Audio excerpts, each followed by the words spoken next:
I'm only going to be on here a couple of minutes. Maybe more than a couple of minutes. I mean, I'm wiped out from work. But this was the article I was talking about or mentioned a little bit in the last video. And this is one disturbing study. This was from 2020, and it's a qualitative study and not a quantitative one. And so this was a study about why these women who were studied, and a lot of them were in the medical field, why they continued to take hormone therapy. It's also known as HRT, but the authors point out that HRT is a marketing idea, hormone replacement therapy, whereas the medical term is hormone therapy. But why women continue to take it long after menopause. And despite all the known risks of it. And it's just disturbing because women just continue to allow society to dictate how they should look, and that it's and how they should feel about being older, like shaming women for being older because they're not fuckable anymore, or that's the perception. And so women will just take this garbage year after year after year. I would read like the comments in such as the Daily Mail, and they would talk once in a while. They have an article on HT, and the women would say, well, I look so much younger than my friends who didn't take it, and my doctor says I could take it till I die. Or, I've been taking it for 45 years. I haven't had any problems with it. Well, you're lucky that you haven't had problems with it. But you're not supposed to be taking that. And I think, and I don't have any proof of this. This is just my opinion. But I think taking that damn crap messes with your head. I think it really does mess with your head. And you're not thinking, like, logically about it.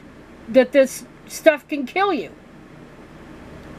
And it says here, in this study, it says and this was in 2020, over a third of menopausal hormone therapy prescriptions in the U.S. are written for women over age 60.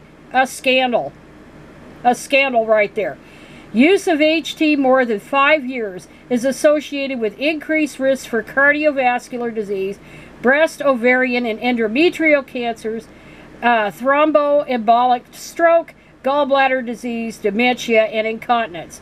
And, oh gosh, years ago they would say, well, hell, that prevents all of that, except maybe breast cancer.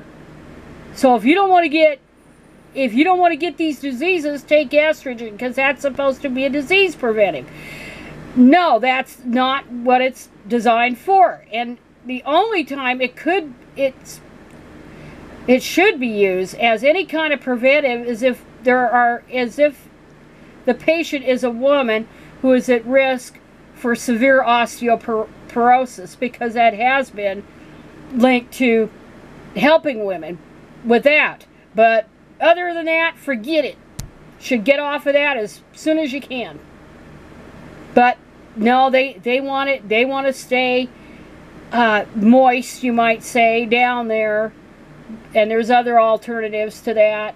Or they want to be able to prevent the wrinkles and all the shriveled up shit that old women are supposed to go through. Ah, God, I tell you, the brainwashing that women get. Yes, there are times when women have symptoms, and this is women in menopause, where it's so severe they have to take something to relieve it. Or they've had hysterectomies or early menopause. I understand that. But the mainstream medical protocol, you might say, or advice is that you take it for no more than 5 years, ideally, and for as low a dosage as possible. Because in the end, when you're weaned off of it, the symptoms are going to come back. So as far as I'm concerned, if you can, tough it out. But I know it's hard. I know it's hard for a lot of women, especially if there's a man in tow. And they're afraid of losing the man to another woman because she loses interest in it, supposedly. Loses interest in sex. She's too dry, blah, blah, blah. And then she's afraid of being left. I mean, but, you know, I mean, that's more important than dying of a heart attack. Or being disabled by a crippling stroke. Or, you know, having incontinence problems. I mean, keeping the guy and looking young is more important. But this study they talked about, as I said, it was with 30 women and their attitudes, and they do quote some of these women. Oh shit. This goes back to that damn book called Feminine Forever. Some quack wrote it, but it wasn't known until after he died that the pharmaceutical company Wyeth had paid him to write that damn thing, and thinking, well, you could be feminine forever, and menopause is a disease that needs to be cured, and shit. I mean, they're, you know, it was all a bunch of crap. Very sexist. But anyway, they quote one woman here. Oh shit. The woman quoted below had experienced 2 mastectomies and something else. I'm not even going to try to pronounce it. After starting HT. This is after starting it. She had persisted in finding a provider who was willing to prescribe estrogen despite her medical history. That person is unethical.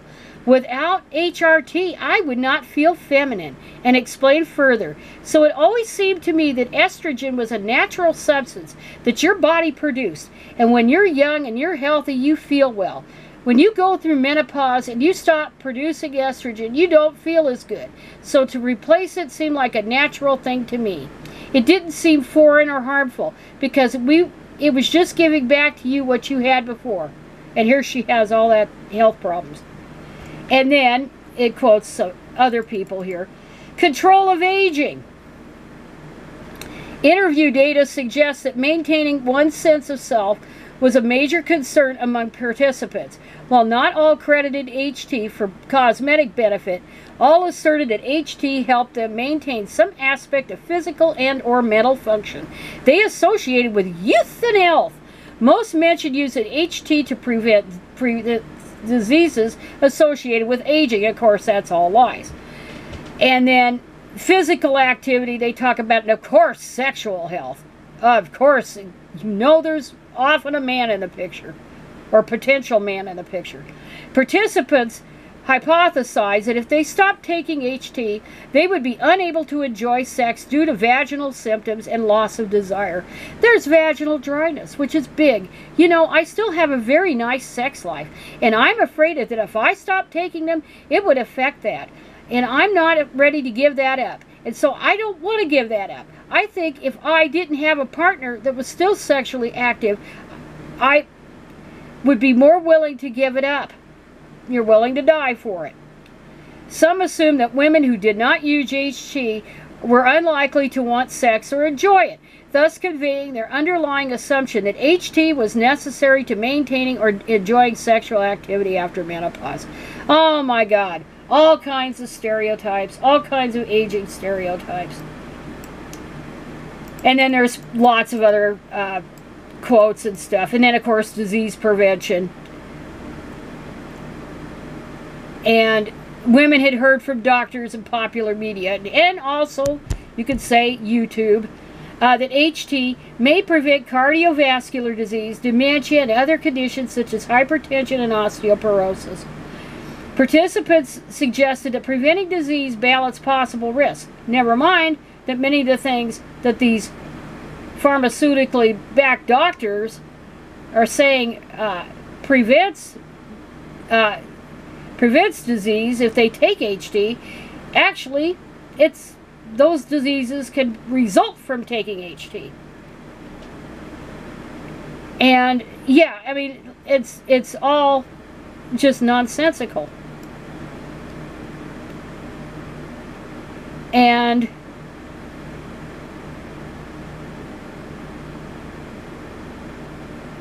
here we go. What did they conclude?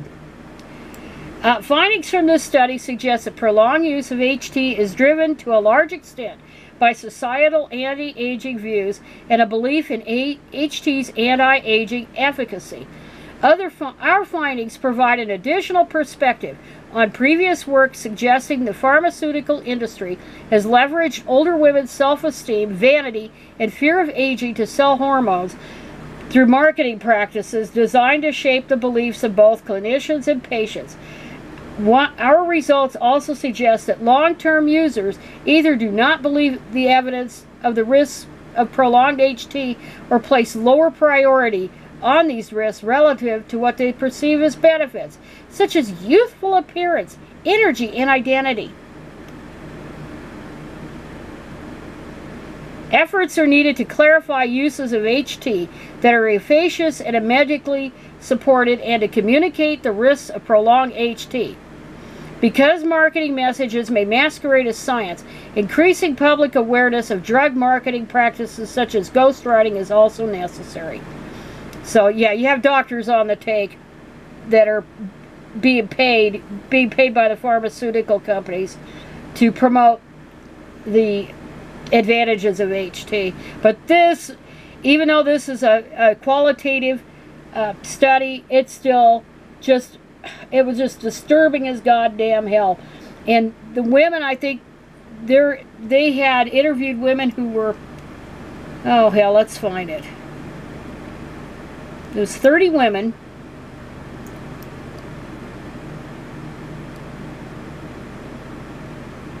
And they had been on it for, I think, 5 to 45 years or something.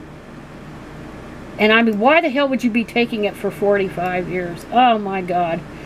But anyway, so again, we have an insanely ageist and sexist culture that doesn't allow women, which will not allow women to get old. And so women are willing to die for this. They're willing to die to keep their youth. But anyway, that is it. And I know I went longer than a couple of minutes. Okay, so be it. Bye.